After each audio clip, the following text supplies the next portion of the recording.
तृतीय परिच्छेद द्वितीय दर्शन और गुरु शिष्य संवाद। द्वितीय दर्शन प्रातःकाल 8 बजे। ठाकुर तब हजामत बनवाने के लिए जा रहे हैं। अब भी कुछ कुछ शीत है। तभी उनके शरीर पर मोलस्किन का रैपर है। रैपर का किनारा शालू से मढ़ा गया है। मास्टर को देखकर बोले, तुम आ गए? अच्छा, यहाँ पर बैठो। यह बात दक्षिण पूर्व बरामदे में हुई थी। नाई उपस्थित है। उसी बरामदे में ठाकुर हजामत बनवाने गए और बीच बीच में मास्टर के साथ बातें करने लगे। शरीर पर उसी प्रकार रैपर है। पाँव में चटी जूता यानी स्लीपर। सहास्य वदन, बातें करते समय तनिक तोतला।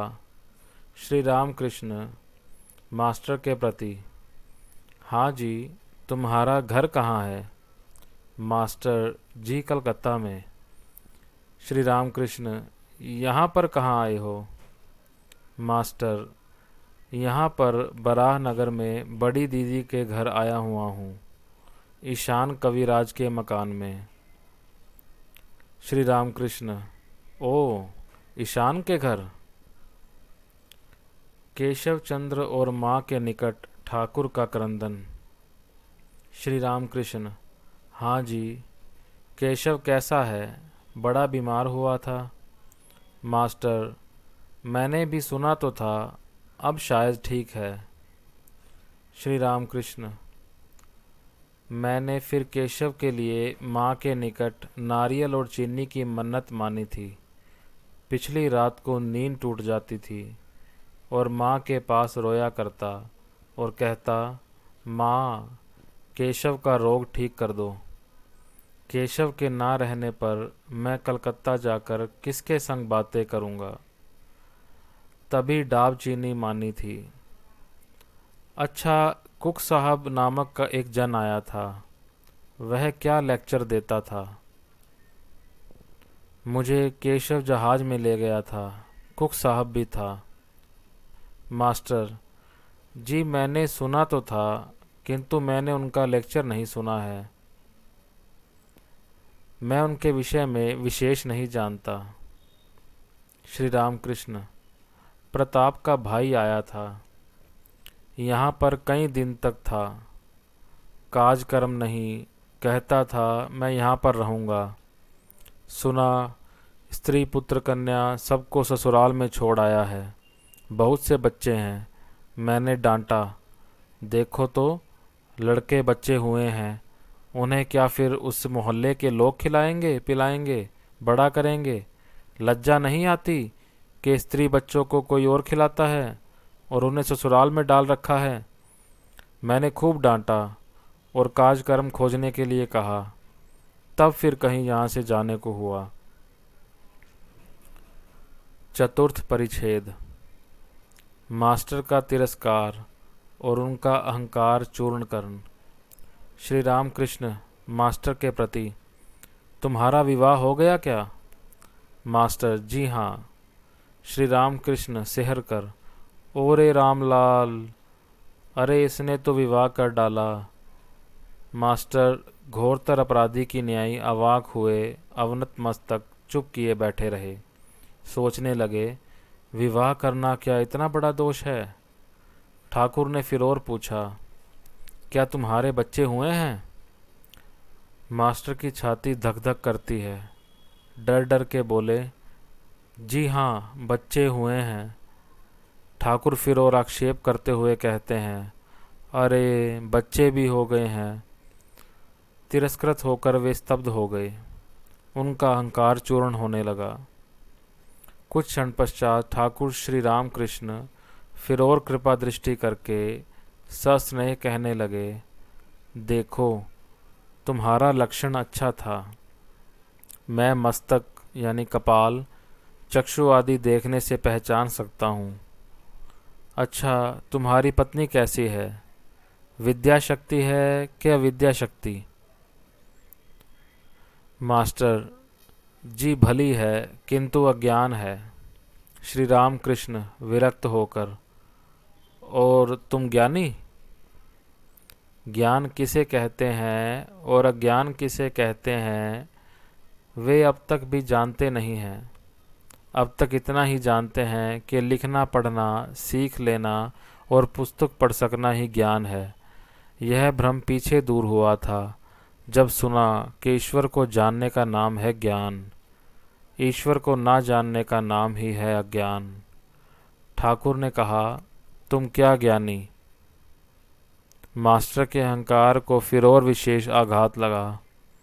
श्री राम कृष्ण, अच्छा, तुम्हारा साकार पर विश्वास है कि निराकार पर? मास्टर अवाक होकर स्वगत, साकार पर विश्वास रहने पर क्या फिर निराकार पर भी विश्वास होता है? ईश्वर निराकार है, ऐसा विश्वास रहने पर ईश्वर साकार है, फिर ऐसा विश्वास क्या हो सकता है? विरुद्ध अवस्थाएं दोनों ही क्या सत्य हो सकती हैं? सफ़ेद वस्तु दूध क्या फिर काला हो सकता है? मास्टर जी निराकार, मुझे तो यही अच्छा लगता है। श्री राम कृष्ण, सो तो अच्छा है, किसी एक पर विश्वास रहने से ही हुआ। निराकार पर विश्वास वह तो अच्छा ही है, तो भी फिर ऐसी बुद्धि ना करो कि यह ही केवल सत्य है और सब मिथ्या। यही जानो कि निराकार भी सत्य है और साकार भी सत्य है। तुम्हारा जो भी विश्वास है उसको ही पकड़े रहो, दोनों ही सत्य हैं। यह बात बार बार सुनकर मास्टर अवाक हो गए। यह बात तो उनकी पोथीगत विद्या में नहीं है। उनका अहंकार तीसरी बार चूर्ण होने लगा, किंतु तक भी संपूर्ण नहीं हुआ था। तभी फिर और थोड़ा सा तर्क करने के लिए अग्रसर हुए। मास्टर जी, वे साकार हैं, यह विश्वास तो चलो जैसे भी हो भी गया, किंतु मिट्टी की प्रतिमा तो वे नहीं हैं। श्री राम कृष्ण, मिट्टी की क्यों भाई, चिन्मयी प्रतिमा। मास्टर चिन्मयी प्रतिमा समझ नहीं सके। कहा, अच्छा, जो मिट्टी की मूर्ति की पूजा करते हैं उन्हें तो समझा देना उचित है कि मिट्टी की मूर्ति ईश्वर नहीं है, और मूर्ति के सामने ईश्वर को उद्देश्य करके पूजा करो। मिट्टी को पूजना उचित नहीं।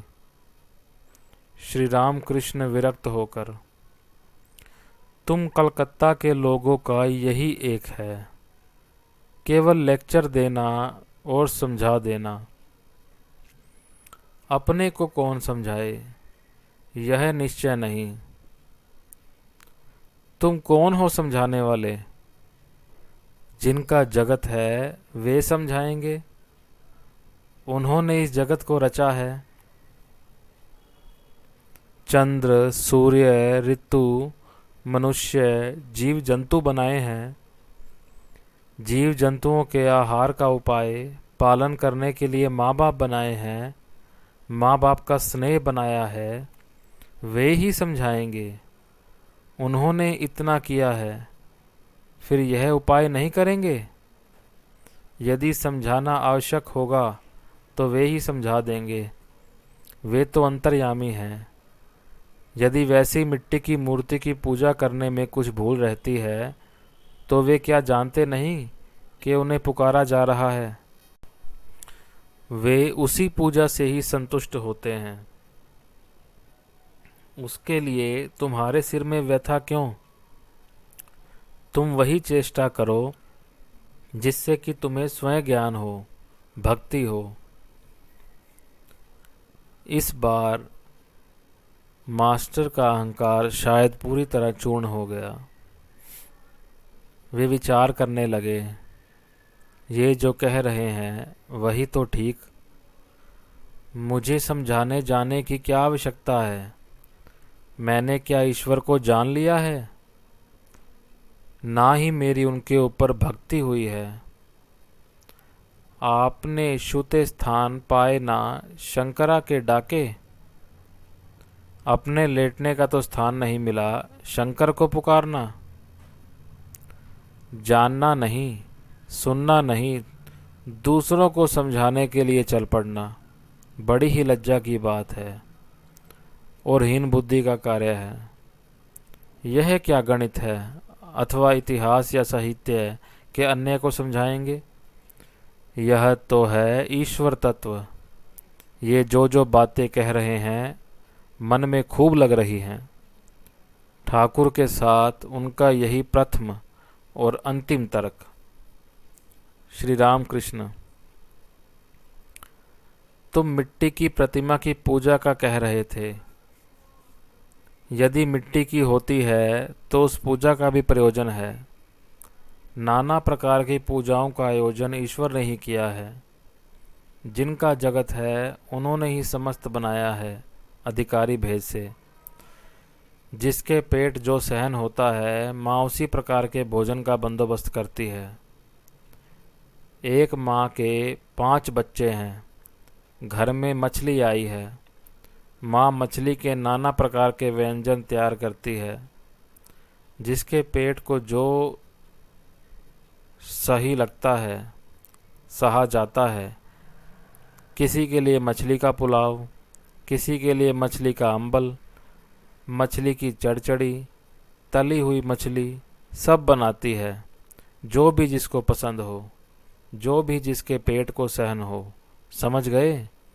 मास्टर: जी हाँ।